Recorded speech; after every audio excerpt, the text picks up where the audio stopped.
여러분 모두 환영합니다. 서로 한번 옆에 분들 향해서 격려하고 반갑습니다. 사랑합니다. 지난 금요일 날 오랜만에 우리가 함께 현장에서 금요 집회 예배를 드렸습니다. 물론 계속 드렸는데 이전과 같은 그런 영적인 분위기로 또 더 많은 인원이 함께 예배를 드렸고요. 특별히 또 이대인 선교사님 오셔서 정말 이때 필요한 말씀, 레마의 말씀을 우리에게 전해주셨고요. 또 그날은 또 사역을 또 했습니다. 2시간 반 동안 12시간 넘었어요. 제가 좀 너무 미안해가지고 사전에 좀 이렇게 어떻게 될지 모르지만 상황 봐서 좀 개인 사역 좀 해달라고 했는데 12시 5분에 끝났습니다. 그래서 선교사한테 나중에 좀 얘기했더니 목사님 각오하고 왔어요. 옛날에 여름 수련회 때는 새벽 2시까지 했나 막 그랬죠. 근데 선교사님도 우리 교회만 오면은 회복이 된대요. 본인도. 너무너무 본인이 더 좋아하세요. 뭐 그 힘든 게 문제가 아니라 본인이 함께 예배하고 또 이렇게 열정적으로 예배하는 여러분의 반응들이 또 사역자들 하여금 몸은 힘들어도 살아나게 하는 힘이 있거든요. 그래서 너무 좋았습니다. 하면서 본인도 살아나고 그냥 본인도 뭐 설교하지 않고 사역하지 않고 예배하는 자로 계속 있었으면. 그래서 다음번에 한번 좀 또 이렇게 가까운 시간에 올 수 있도록 모실 수 있도록 해보겠습니다. 10월 중순 지나서 그동안 2년 동안 가지 못했던 그 중동 지역 현지 교회들을 또 거기 난민들을 굳건히 하는 그런 사역을 나아갈 거예요. 약 한 달 이상을 아마 이렇게 여러 나라를 다닐 것 같습니다. 그래서 지금 체력 단련을 하고 계신다고 합니다. 지난 금요일 날 영상 못 보신 분은 꼭 이렇게 시청하시고요. 많은 은혜가 될 거고 힘을 얻을 것이고 또 하나님의 눈으로서 이 시대를 바라볼 수 있는 그런 통찰력이 생길 것입니다. 우리가 하나님의 눈으로 보면 현실이 두렵지가 않습니다. 걱정이 안 됩니다. 왜냐하면 하나님께서는 이 가운데서 우리 눈으로 볼 수 없는 하나님의 일들을 지금도 진행하고 계시기 때문에 그렇습니다. 여러분 개인적인 삶도 마찬가지예요. 우리가 지금 많이 막혀 있고 힘들고 언약하고 어떤 분들은 직장 문제로 어떤 분들은 가정의 문제로 또 더군다나 예배가 많이 제한되면서 영적으로 많이 힘들지만은 그러나 그 가운데서도 하나님은 일하고 계신다는 것을 우리 선교사님 말씀을 통해서 여러분 충분히 알게 되었고 위로를 받았죠. 전 재밌는 게 항상 그 시대적으로 이번 코로나와 같이 여러 가지 전염병이 발생했을 때 선교사님이 이제 그 예전의 일들을 한번 데이터를 봤더니 100년 전에도 그렇고 그 몇백 년 전에도 그렇고 패스트가 창궐하고 스페인 독감이 창궐할 때마다 교회들은 다 마지막 때라고 외쳤다고 요한계시록을 꺼내들여서 설교했고 항상 그런 시대가 있었다는 것입니다. 자, 그런데 절망의 시대에도 그때는 다 세상이 멸망할 것 같은 시대에도 하나님은 그 다음 일을 준비하셨다는 것들. 지금도 하나님은 교회를 위해서 이 세상을 위해서 특별히 여러분들 위해서 하고 일하고 계신다는 것을 아시기 바랍니다.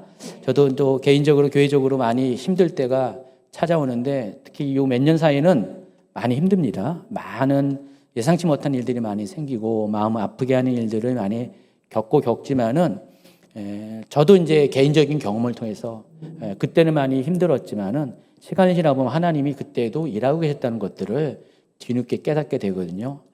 당시는 힘들어요. 그렇지만은 시간이 지나면서 능히 하나님께서 우리를 위로하시고 격려하시는 그런 것들을 이미 지나간 경험을 통해서 확인할 수가 있습니다. 여러분도 그와 같은 관점으로 반응하시기 바랍니다. 그와 같은 관점으로 믿음으로 반응하시면은 지금의 이 시간들이 결코 여러분에게 나쁜 것이 아니라 정말로 유익되는 시간, 여러분을 더 단단히 다지고 그래서 개구리처럼 웅크렸다가 튀어나가게 하는 그런 응집된 힘을 비축하게 하는 그런 시간이 될 겁니다. 어떻게 반응하냐에 따라 다른 것 같아요. 여러분 원망하고 불평하고 힘들어하면은 절대로 그렇게 반응 못할 것이고 여러분 정말 믿음으로 반응하면은 하나님이 여러분이 길을 열어줄 때 확 튀어나갈 수 있는 그것이 교회를 따진다면 교회적인 부흥을 가리키는 거고, 여러분의 개인으로 따진다면 하나님께서 여러분의 개인의 삶에 많은 이렇게 묶였던 것들을 풀어주는 돌파가 되는 그런 역사가 될 겁니다. 꼭 그것을 경험하는 여러분 되기를 예수님 축원합니다. 오늘 말씀은 출애굽기 30장 34절부터 36절까지의 말씀입니다. 한번 같이 읽겠습니다. 여호와께서 모세에게 이르시되 너는 소합향과 나감향과 풍자향의 향품을 가져다가 그 향품은 유황에 섞되 각기 같은 분량으로 하고 그것으로 향을 만들되 향 만드는 법대로 만들고 그것에 소금을 쳐서 성결하게 하고 그 향 얼마를 곱게 찌어 내가 너와 만날 회막한 증거계 앞에 두라. 이 향은 너희에게 지극히 거룩하니라.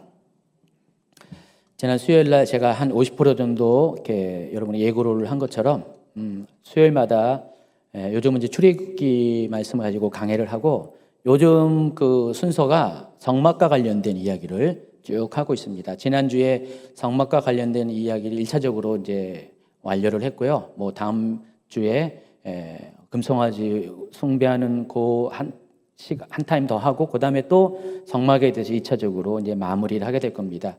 그때쯤 돼서 제가 이제 성막의 영적인 그런 의미들을 그때 좀 하려고 생각을 하고 있는데 지지난주도 이렇게 진행하다 보니까 그때 또 필요한 메시지가 있는 것 같아서 2주 전 설교 가운데 성막 덮개에 관한 메시지를 전해드렸어요. 근데 이번 주 지난주에 이제 이 부분을 진행하면서 분향단에 대한 그 메시지를 좀 전해야 되겠다라는 감동이 물밀듯이는 아니고 한 50% 정도 채워졌습니다. 그러다가 이제 어제 최종적으로 이 말씀을 전해야 되겠다고 어제 준비를 했습니다. 그래서 오늘은 분향단과 관련된 출애굽기 30장에 나와 있는 분향단, 특별히 분향단에서 드려지는 향과 관련된 이야기들을 중심으로 말씀을 전해드리도록 하겠습니다. 여러분 그 성막에 있는 모든 기구들을 보면은요, 성소 안에 있는 기구와 성소 밖에 있는 기구로 나눌 수가 있습니다. 그림에 보시면은요, 성소 밖에 성막 뜰에는요 번제단이 있고 물두멍이 있습니다. 중요한 기구를 말하는 것입니다. 그리고 성소 안에는요 들어가자마자 정면에 보이는 것이 분향단이고요. 또 좌측에 메노라 등불이 있고요. 그리고 오른쪽에 떡상 12개의 이스라엘 지파대로 올려놓은 그 진설병상이라고 부르죠. 그 상이 있고요. 그리고 분향단 뒤에 지성소로 들어가는 휘장이 있고 휘장 안에 증거계가 있고 증거계 위에 속죄소가 있는 구조로 성막은 되어 있습니다. 그래서 두 주 전에 그 성막을 덮고 있는 4개의 덮개에 대해서 영적 의미에 대해서 설명을 드렸습니다. 자, 그런데 이 성막의 모든 기구들 중에서 제단위로 부르는 2가지가 있습니다. 제단은 어떤 겁니까? 제사를 드리는 단을 말하는 건데 성소 밖에 있는 제단이 있고 성소 안에 있는 제단이 있습니다. 여러분이 이게 상식적으로 제단하면 번제단 떠오르잖아요. 성소 밖에 있는 그 성막 뜰에 있는 희생 제물을 태워 올려드리는 화제로 올려드리는 그 제단, 그게 번제단입니다. 자, 그런데 성소 안에도 제단으로 불리는 그런 게 있습니다. 그게 뭐냐면 오늘 다뤄드릴 분향단입니다. 성소 밖에서는 희생 제물을 태워서 하나님께 화제로 올려드리죠. 자, 이 분향단에서는 희생 제사가 희생 제물이 아니라 향을 태워서 하나님께 올려드리는 그런 영적인 활동이 있습니다. 자, 그런데 이 2가지는 외형적인 공통점이 있어요. 어떤 공통점이 있냐면은 일단은 가로 세로의 길이가 같다라는 것입니다. 그래서 바깥에 있는 그 번제단은 우리 측량으로는 가로 세로가 4.5m씩 10큐빗씩 되어 있고요. 굉장히 넓은 겁니다. 저보다 훨씬 크죠. 그리고 그 성소 안에 있는 성막 안에 있는 분향단은 그보다 10분의 1 사이즈 45cm 가로 세로 45cm의 자그마한 그런 사각형 정사각형 구조로 되어 있습니다. 또 한 가지 특징이 뭐냐면은 이 2개의 이 제단만 내 모퉁이의 구석계에 뿔이 달려 있습니다. 저건 황소의 뿔을 상징하는 겁니다. 당시 황소는요, 이런 히브리어 알파벳 첫 글자 알레프에서 반영이 된 것처럼 가장 힘센 동물을 상징하고 곧 그 알레프는 하나님을 의미하는 스펠입니다. 그래서 이 네 개의 뿔이 바깥에 있는 번제단 모퉁이에도 달려 있고 또 안에 있는 분향단 모퉁이에도 달려 있습니다. 그래서 뿔 달린 것이 바로 제단이에요. 제단에만 이와 같은 뿔들이 달려 있습니다. 말씀드린 것처럼 바깥에서 성막들에서 이렇게 제사 드리는 이 번제단은 희생 제물을 드립니다. 동물로 제물을 드리는 겁니다. 그런데 이 안에서 드리는 성소 안에서 드리는 것은 희생 제물이 없습니다. 다시 말해서 피 흘림이 없는 제사를 드린다는 것입니다. 자, 그렇다면 피 흘림이 없는 제사를 드린다는 것은 어떤 것이냐? 결론부터 이야기하면은 향을 태워서 드리는 것. 그게 피 흘림이 없는 제사라는 것입니다.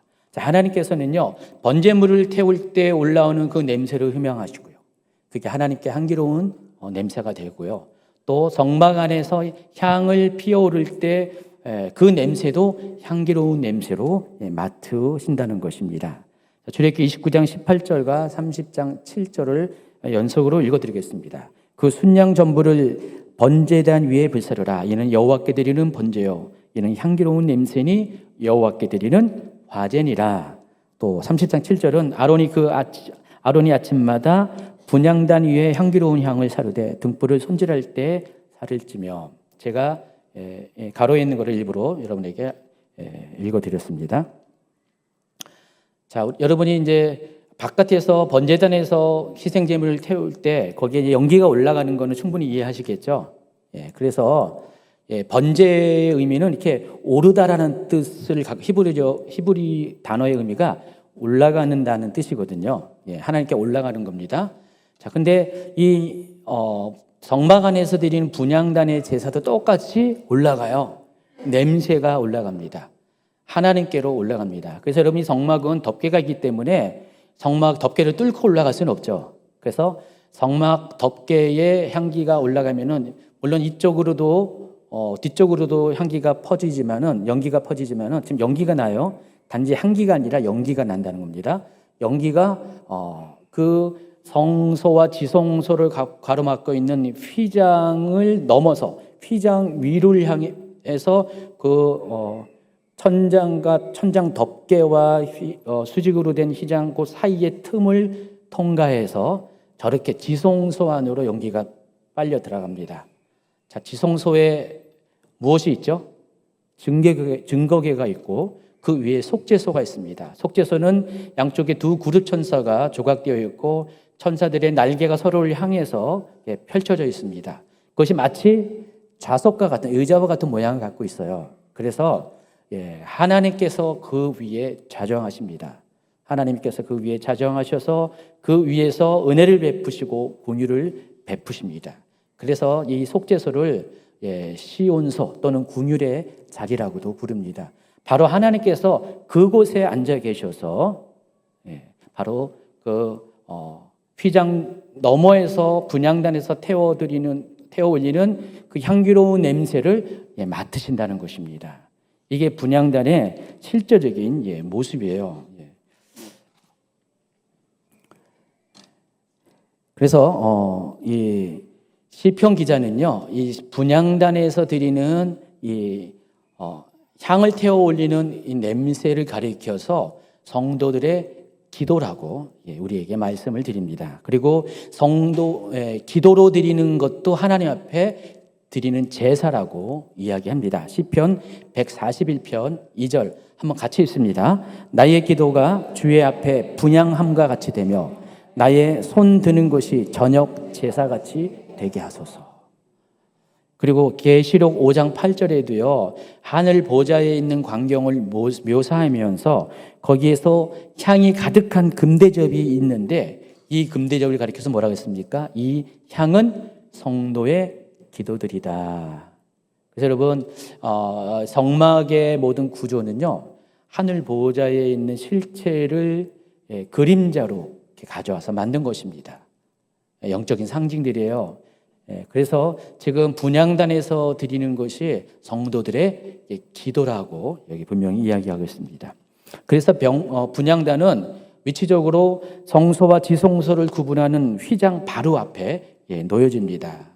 그림에서 보는 것처럼 분향단과 속죄소 사이에 휘장이 놓여졌어요. 휘장을 경계로 성소와 지성소가 나눠졌죠. 근데 여러분 보시면은 방향적으로 분향단에서 휘장만 여기 열면은 바로 앞에가 하나님의 임재가 모셔 있는 속죄소가 있습니다. 바로 하나님 면전 앞이라고 여러분이 이해하시면 됩니다. 대제사장은요, 아침과 저녁으로 번제를 드릴 그 시간 즈음에 성소 안에서 분향단에서 향을 태워서 하나님께 올려드립니다. 하루에 2번 올립니다. 여러분 아시다시피 번제는 상번제라고 해서요, 아침과 저녁에 어린 양 각각 한 마리씩을 태워서 화제로 태워드리는 그 제사죠. 화제로 하나님께 올려드립니다. 모두 태워드리는 게 번제예요. 남김없이 태워드리는 게 번제인데, 밖에서는 일반 제사장들이 상번제를 드려요. 그럼 안에서는 뭐 하냐? 안에서는 바로 대제사장이 그 안에서 향을 태워드리는 분향을 합니다. 같은 시간대, 아침, 저녁으로 매일같이 그 일을 한다는 것입니다.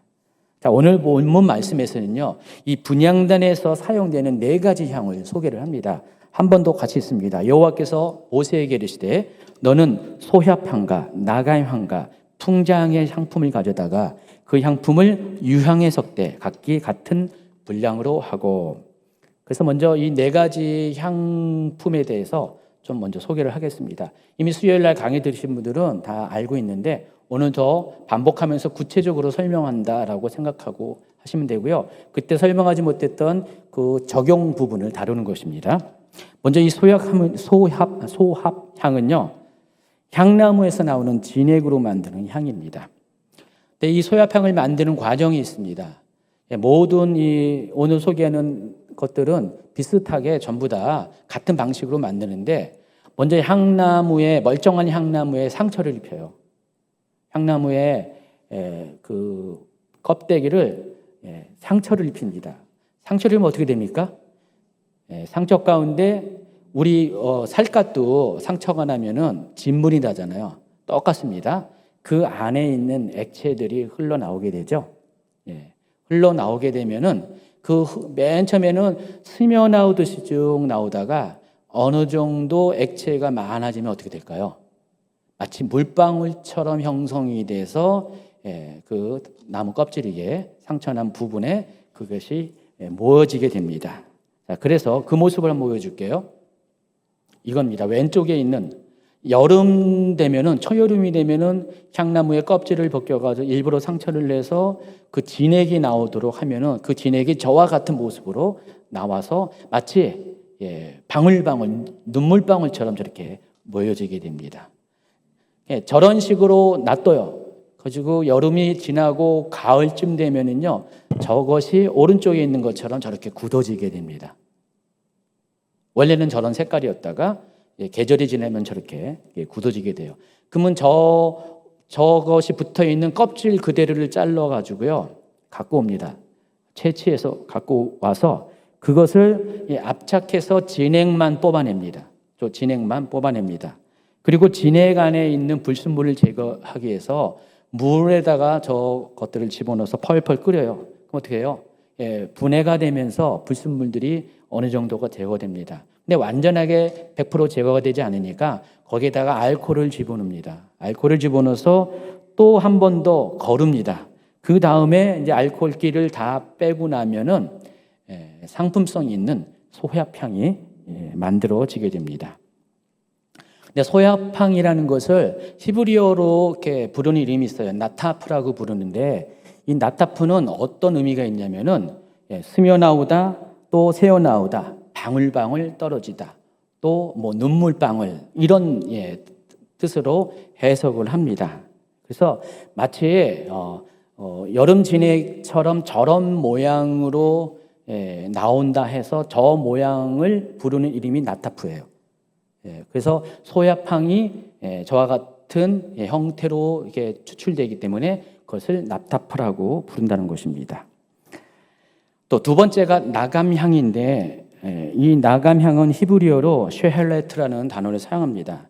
껍질이라는 뜻을 갖고 있는데 무엇의 껍질이냐면 조개 껍질을 가리킵니다. 실제로 홍해나 지중해에 가면은요, 그 조개들이 많이 있어요. 근데 그 조개를 잡아서 조개 껍질을 빻아서 만든 향입니다. 그래서 글쎄요, 모든 조개인지는 제가 정확하게 그것을 확인을 못했지만 어떤 특별한 조개가 있을 수도 있고 뭐 아닐 수도 있는데 아마 특별한 조개일 것 같아요. 모든 조개는 아닐 가능성이 많습니다. 향이 나는 무슨 향조개겠죠. 그것을 이렇게 잡아서 껍질을 이렇게 절구 같은 데다가 빻아서 만든 것입니다. 그런데 이 나감향을 태우면은요, 향기가 은은하게 퍼지게 된다고 합니다. 자, 나감향을 사용하는 목적 중에 하나가 성막 안에 있는 그 더러운 냄새를 잡아낼 때 이 나감향을 사용합니다. 자, 근데 잘게 빨면 빨수록 더 이렇게 가루가 될수록 어떻게 해요? 그 향기가 더 진해져요. 그리고 오래 가게 된다고 합니다. 이게 낙양향입니다. 그리고 세 번째가 풍자향인데, 풍자향은 히브리어로 이제 헐베나라는 단어를 사용하는데 기름지다라는 뜻을 갖고 있어요. 풍자향을 만드는 원재료가 이와 같은 미나리과의 식물입니다.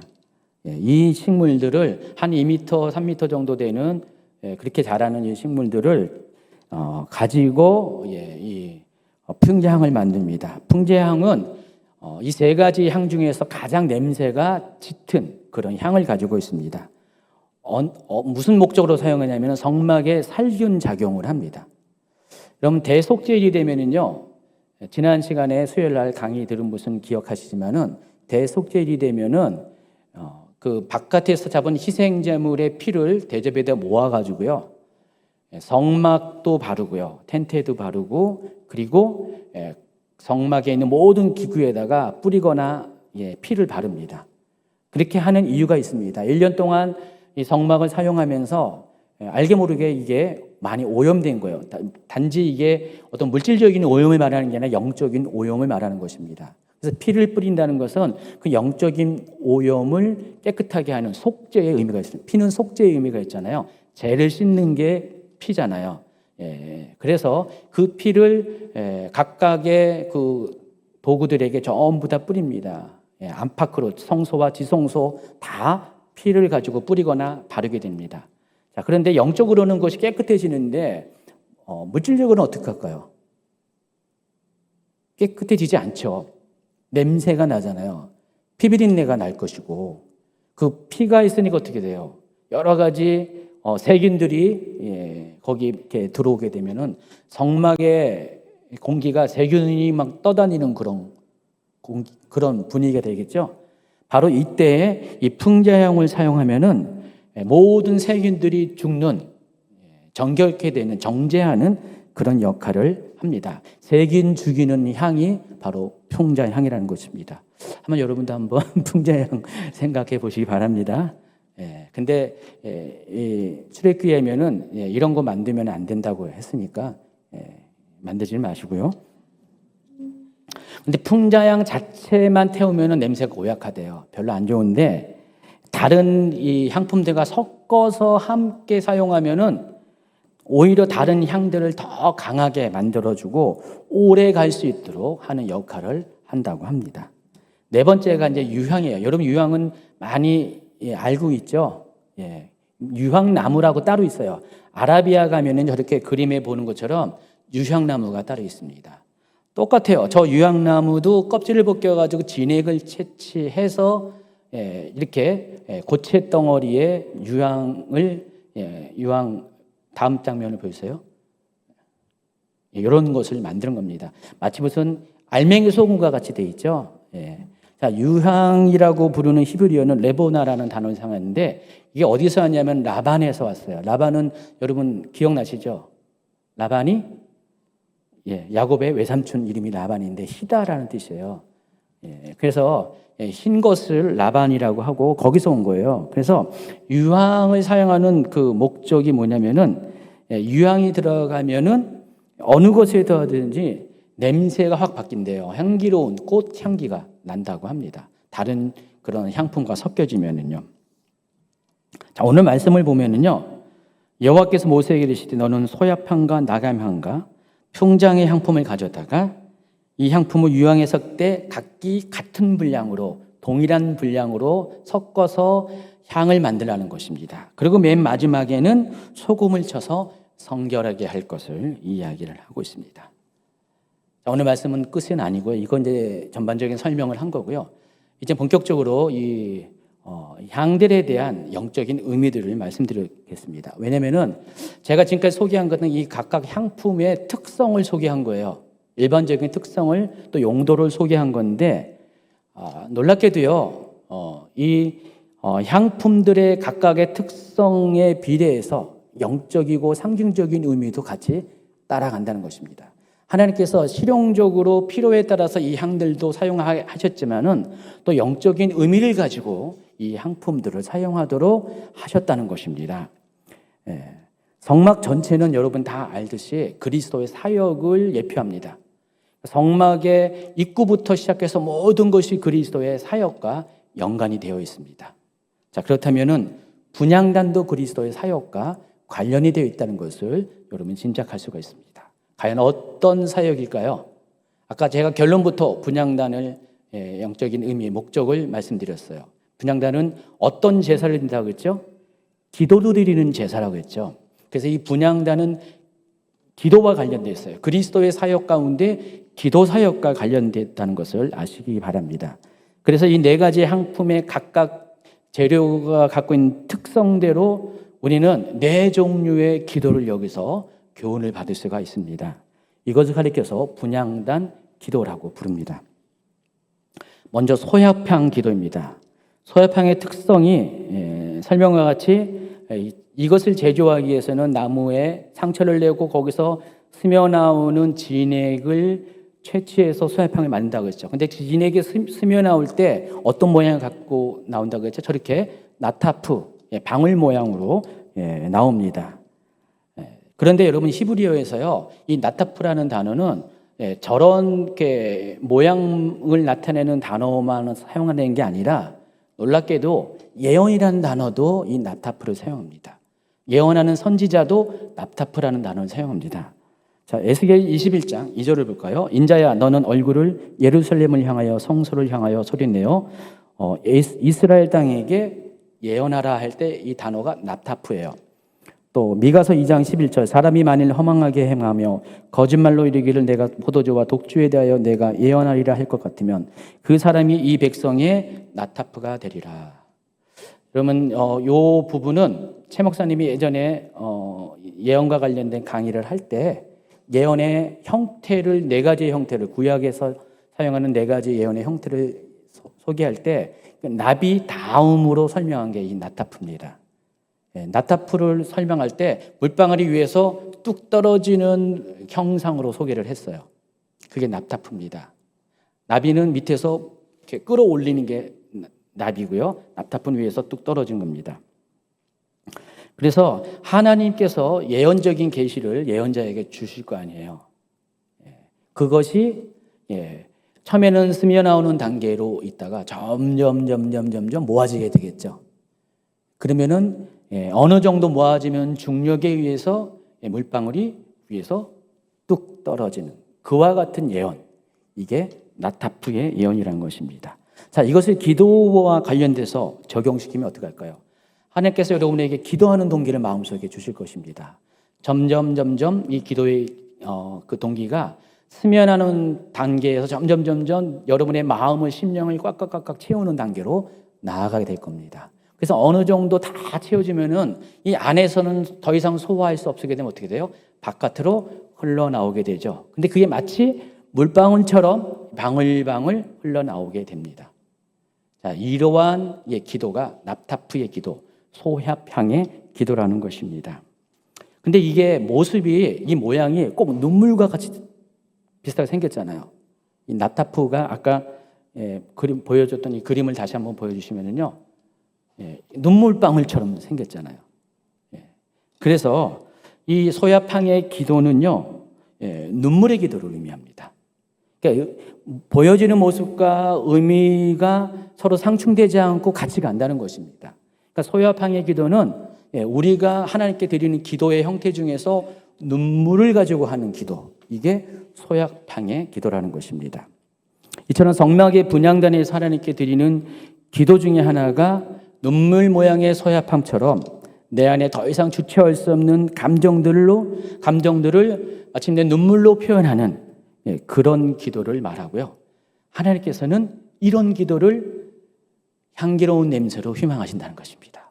여러분이 눈물의 기도를 드릴 때 하나님은 그 기도를 기뻐하신다는 거예요.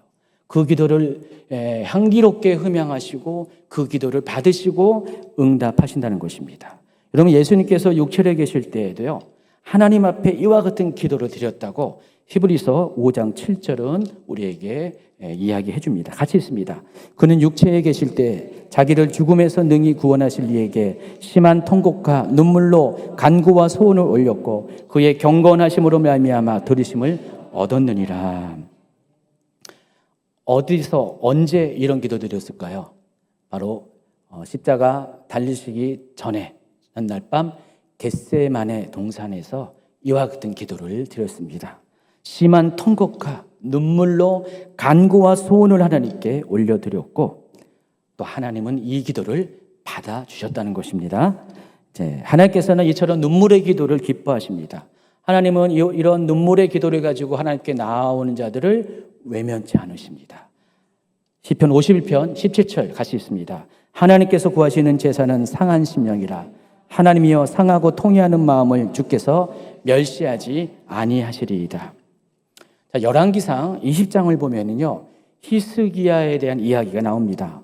히스기야가 병들어 죽게 되었습니다. 자, 이사야로부터 자기가 죽게 되었다는 것을 듣게 되었어요.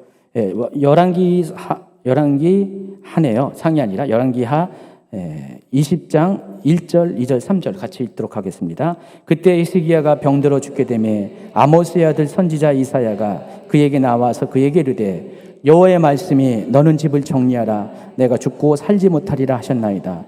히스기야가 낯을 벽으로 향하고 여호와께 기도하여 이르되 여호와여 구하오니 내가 진실과 전심으로 주 앞에 행하며 주께서 보시기에 선하게 행한 것을 기억하옵소서 하고 히스기야가 심히 통곡하더라. 이 이야기를 듣자마자 히스기야가 얼굴을 벽을 향해서 바라보고요, 사람을 보지 않고 벽을 보면서 오직 하나님 앞에 울면서 심히 통곡하면서 기도를 합니다. 히스기야가 더군다나 그 당대 대선지자 이사야 통해서 하나님이 직접 말씀하시는 내가 죽을 것이라는 얘기 들을 때 왜 힘들었냐?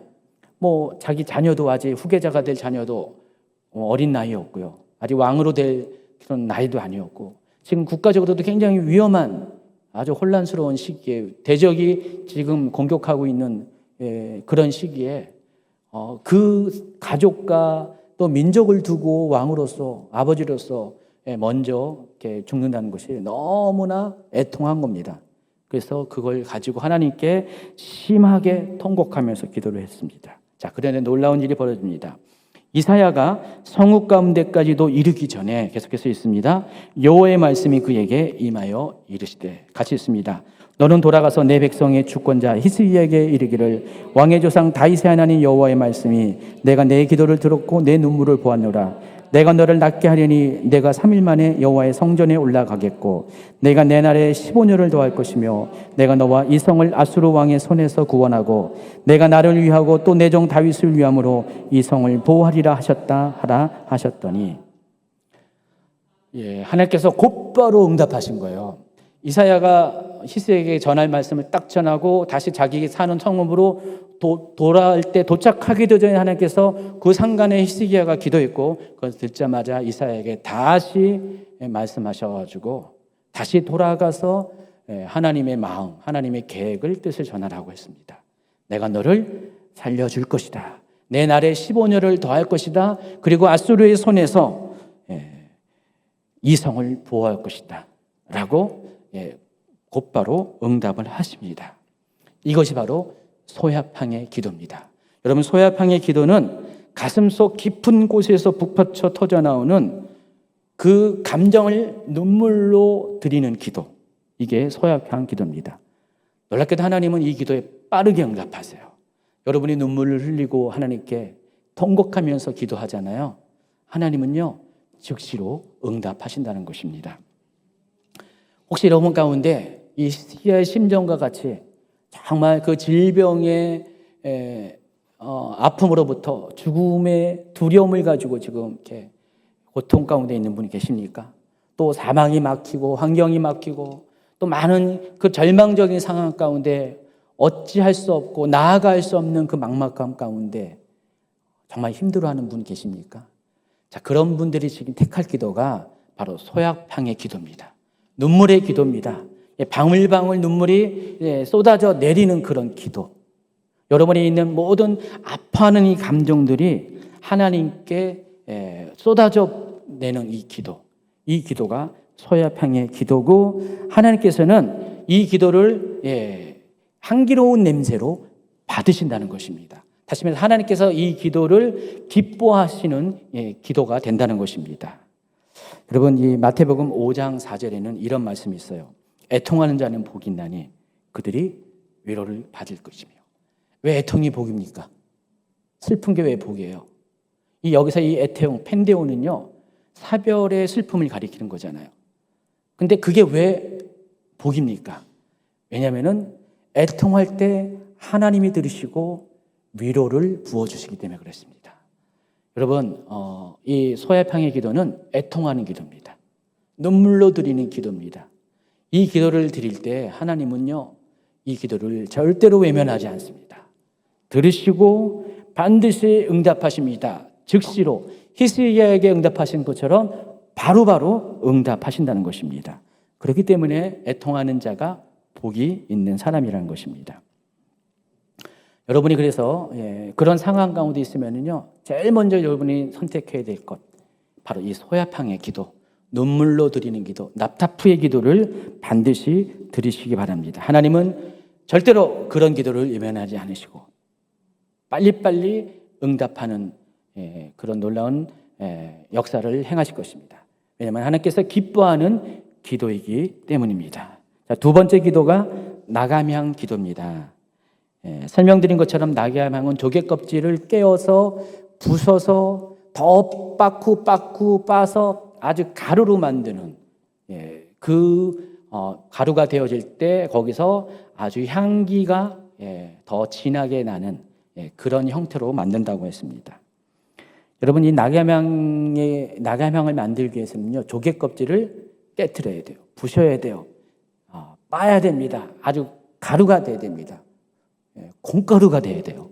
왜 콩가루인지 알았어요. 그럼 분말이 너무 미세해서 콩가루인 것 같아요. 너무 부드러워서 밀가루보다 더 부드럽고요.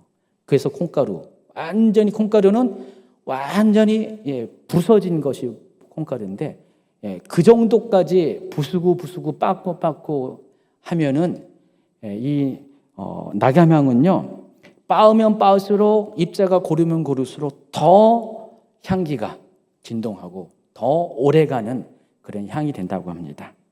자, 그런데 이 나감향을 만들 때 그와 같이 행하는 모습이 마치 우리의 자아를 깨트린 것과 똑같아요.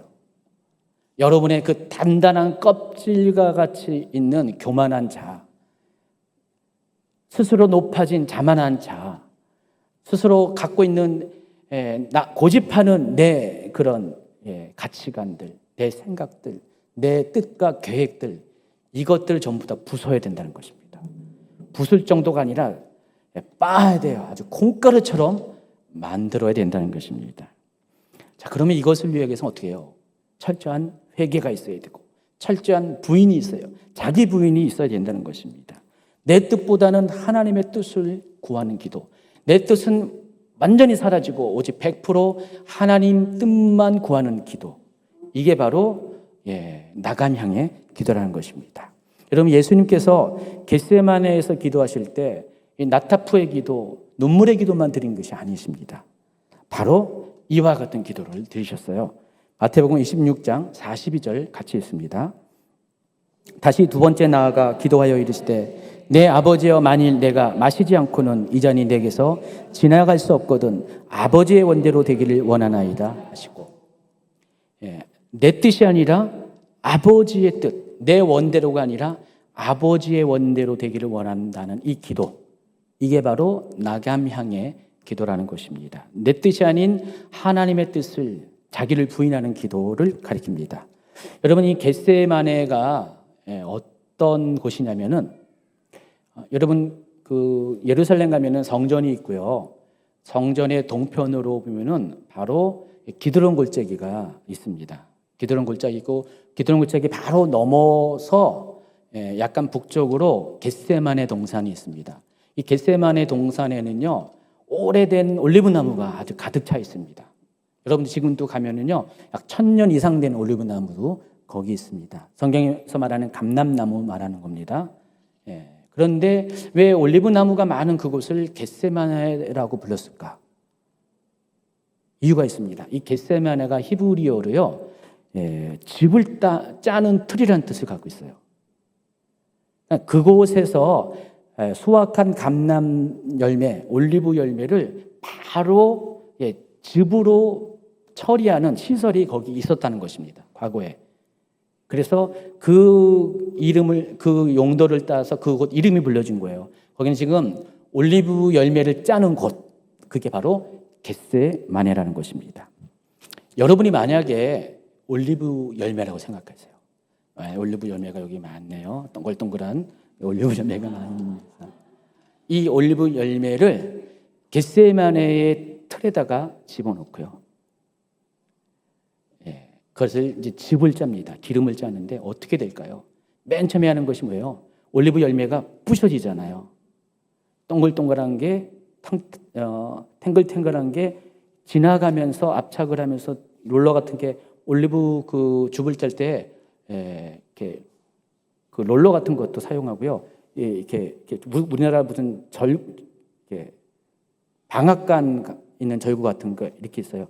1단계, 2단계, 3단계로 이렇게 사용돼 가지고 첫 번째 단계에서 짜낸 것은 당연히 그 가장 1등품이 되겠죠. 3단계까지 가면은 가장 하등품이 될 거고요. 그래서 그런 식으로 짜냅니다. 근데 짜낼 때 올리브 열매가 터져버리죠. 부서져지죠. 이걸로 끝나는 게 아닙니다. 계속해서 누르면 어떻게 돼요? 완전히 이겨져서 그 사이사이에 그 올리브 그 기름들이 스며 나오게 됩니다. 올리브 입장에서는요, 몸이 부서지고 내 안에 있는 모든 액체들이 다 빠져나갈 때 얼마나 고통스러울까. 예수님이 그와 같이 겟세마네에서 그와 같은 기도를 하셨다는 것입니다. 자기가 부서지고 만약 즙이 짜짐과 같은 그 눌리는 그 고통을 가지고 바로 그와 같은 기도를 하셨다는 것입니다. 그렇게 할 때 내 자아는 무너지게 됩니다. 여러분, 예수님은 완전한 하나님이시고 또 완전한 인간입니다. 그 때문에 예수님도 죽기가 두려웠을 것 같아요. 그렇죠? 그래서 그 고통 가운데 겟세마네에서 기도하신 것입니다. 그런데 짜내어지는 그 고통의 기도를 통해서 예수님은 마침내 내 뜻이 아닌 하나님의 뜻대로, 이 잔이 정말 감당하기에 고통스러운 잔이지만은 이 잔을 마시겠다는 그 결단을 하시게 되었다는 것입니다. 그래서 이 기도가 하나님 앞에 향기로운 기도가 된 거예요. 하나님이 받으시기에 흠양할 수 있는 그 냄새가 되었다는 것입니다. 하나님께서 받으시는 우리의 기도도 마찬가지입니다.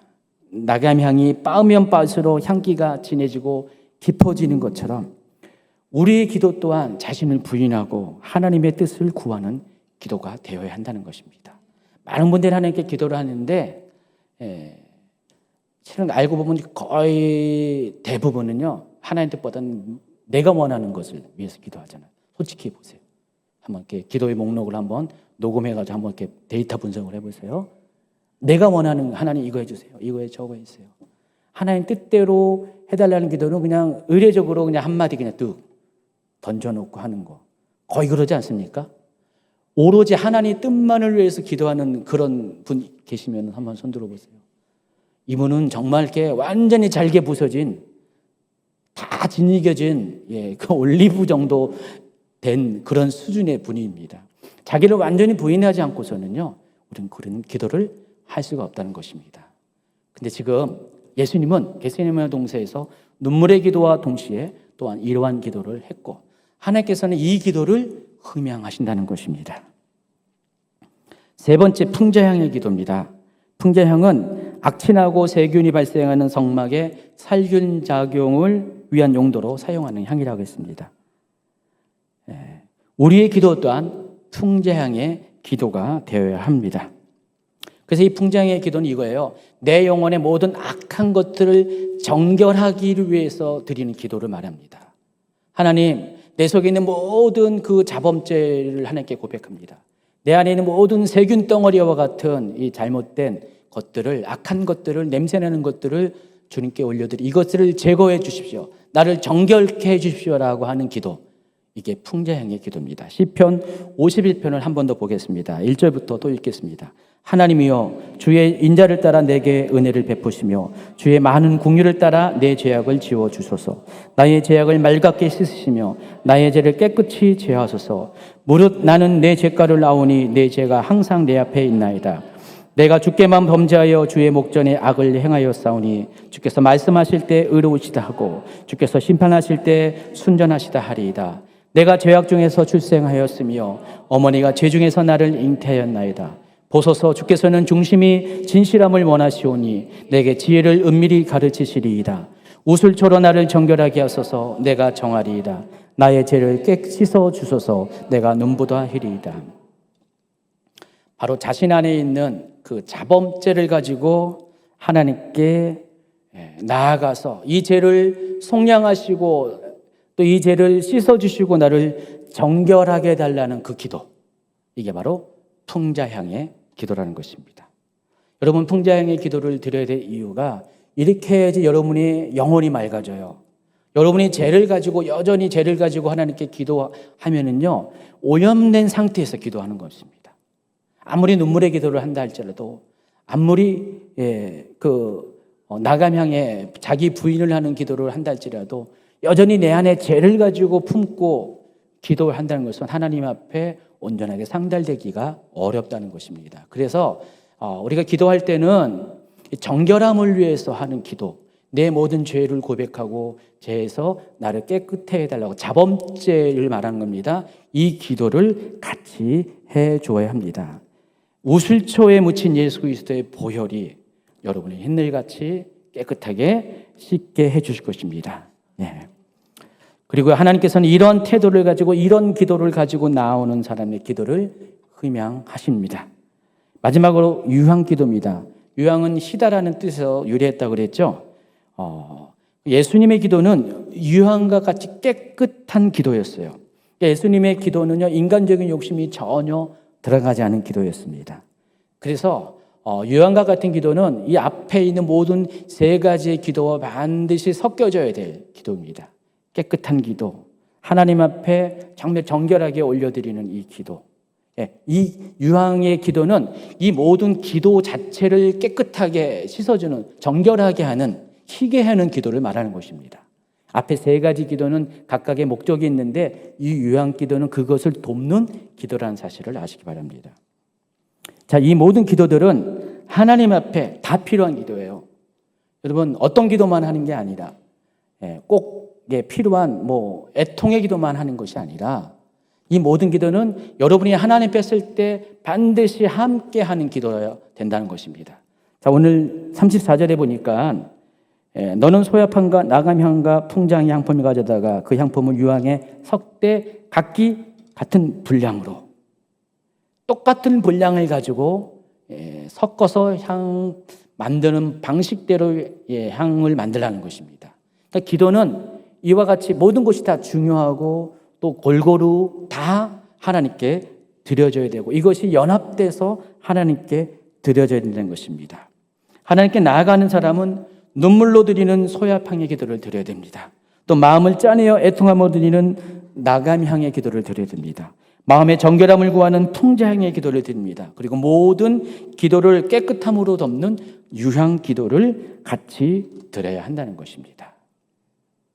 이것으로 끝났습니까? 아닙니다. 뒤에 보면은 또 한 가지 이야기를 하고 있어요. 35절에 그것으로 향을 만들 때 향 만드는 법대로 만들고 그것에 소금을 쳐서 성결하게 하라 그랬습니다. 이 한 가지를 더 해야 된다는 것입니다. 소금은 어떤 용도로 사용합니까? 맛을 내고 또 부패를 방지하는 역할을 하죠. 자, 그런데 성경에서 이 소금은요, 하나님의 언약과 관련돼 있어요. 여러분, 소금 언약이라는 말 들어봤죠? 자, 레위기 2장 13절하고 역대하 13장 5절을 연속으로 있습니다. 내 모든 소재물에 소금을 치라. 내 하나님의 언약의 소금을 내 소재에 빼지 못할지니 내 모든 예물에 소금을 드릴지니라. 이스라엘 하나님 여호와께서는 소금 언약으로 이스라엘 나라를 영원히 다윗과 그의 자손에게 주실 것을 너희가 알 것 아니냐. 소금은 변치 않는 것을 상징합니다. 하나님께서 여러분과 맺은 것도 영원히 변하지 않는 것입니다. 과거에는요, 우리가 모세의 율법을 통해서 옛 언약을 맺었죠. 근데 예수 그리스도를 통해서 새 언약을 주셨습니다. 영원히 변치 않는 언약을 주셨습니다. 그래서 예수님이 바로 하나님과 여러분 사이에 소금이 있어요. 소금과 같이 하나님과 여러분의 언약의 관계를 영원히 변치 않도록 만드신 분이 바로 예수님입니다. 그래서 여러분이 이 모든 기도를 할 때는요, 이 세 가지의 기도에다가 이제 유한 기도를 이제 덮죠. 근데 이것으로 끝나는 것이 아니라 예수님을 통해서 예수님의 이름으로 예수님 안에서 기도를 해야 된다는 것입니다. 물론 우리는 지금 그런 기도를 하고 있어요. 우리는 모든 기도를 예수님 안에서 하고 있습니다. 예수님의 이름으로 하고 있다는 것입니다. 여러분, 과거에는요, 성소에서 쓰는 기구를 만들 때 뭐 번제단 만들고 물두덩 만들고 안에 있는 뭐 증거계 다 만들 때 다 원하는 모양으로 만들었다고 성막에서 사용됩니까? 사용할 수가 없어요. 마지막 처리를 해야 돼요. 뭘 합니까? 관유를 만들어서 어노인팅 오일을 만들어서 그 관유를 전부 다 일일이 발라줘야지 그때 비로소 구별된 성막 기구가 됩니다. 사람도 마찬가지입니다. 제사장을 세웁니다. 옷까지 다 맞춰가지고 일단은 모든 것들이 다 세팅이 된다고 제사장이 됩니까? 아닙니다. 제사장 머리 위에 어노인팅 오일을 부어서 기름 부음을 통해서 비로소 제사장이 됩니다. 그래서 성막의 모든 것들이 기름 부음을 통해서 거룩하게 구별되는 것처럼 우리의 기도도 마찬가지입니다. 소금을 통해서 새 언약의 증거이신 예수 그리스도를 통해서 우리의 모든 기도가 하나님께 드려질 때 그 기도가 하나님 앞에 의미 있는 기도, 하나님이 받으시기에 합당한 거룩한 기도, 구별된 기도, 흠양하는 기도가 된다는 것입니다. 여러분, 기도가 이것으로 마무리되어야 한다는 것입니다.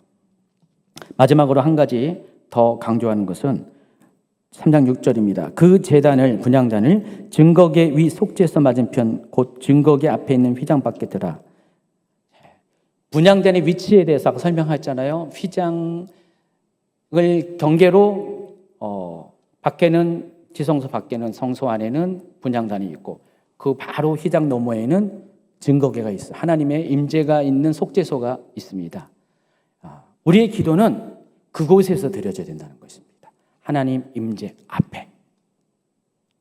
자, 바깥에서 드리는 기도가 아니라 성막들에서 드리는 기도가 아니라 하나님 임재 바로 앞에. 그 위치를 여러분 놓치지 말아야 됩니다. 하나님 임재 앞에서 여러분 드리는 기도. 왜 그런 기도를 드리냐면 그런 기도가 응답되는 기도이기 때문에, 그런 기도가 하나님이 흠양하는 기도이기 때문에 그와 같은 기도를 하라고 여기서 권면을 하는 것입니다. 자, 말씀을 마쳤어요. 여러분, 그동안 많은 기도를 해왔는데 이왕이면 가성비 있는 기도하세요. 수없이 많은 기도를 노력하면서 드리는, 그냥 40일 동안 그냥 밥도 안 먹고 음식하면서 고통 가운데 그 기도를 드리는 것보다도 우리가 이 네 가지 향에 맞춰서 또 소금을 치면서 하는 이 기도를 또 지성소 앞에 드리는 이 기도를 하게 되면요, 여러분의 기도는 정말로 빨리빨리 확실하고 명확하고 어느 것도 손실됨이 없이 100% 응답받는 기도가 된다는 사실을 기억하시고요. 혹시 이렇게 겟세마네에서 지금 계신 분이 계시면은요, 집을 짜는 그 고통 가운데 있는 분들은요, 이런 기도를 통해서 정말 하나님 앞에 응답받는 역사가 있기를 예수님 이름으로 축원합니다.